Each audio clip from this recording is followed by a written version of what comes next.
সকালে বাইক নিয়ে রওনা দিলাম মায়াপুরের পথে। দত্তপুলিয়া পেরিয়ে পৌঁছালাম কৃষ্ণনগর ফেরিঘাট। সেখানে বাইক সহ চেপে বসলাম এক নৌকায়। নদী পেরিয়ে যেন আরেক জগতে পা রাখলাম। মায়াপুরে পৌঁছে বাইক পার্ক করলাম মাত্র 30 টাকার বিনিময়ে। তারপর চললাম ইস্কন মন্দিরের দিকে।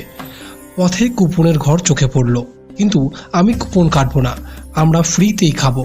অনেকেই জানে না মায়াপুরে ফ্রিতে খাবার পাওয়া যায়। প্রথমে দর্শন করলাম প্রভুপাদের মন্দির, তারপরে সেই বিশাল বড় মন্দির যেখানে এক পার্থিব শান্তি ছড়িয়ে পড়েছে।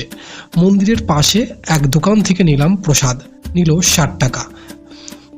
এরপর চলে গেলাম গোশালার দিকে। ওখানে নিত্যানন্দ কুঠিরে 100 টাকায় এখানে ঘর ভাড়া পাওয়া যায়।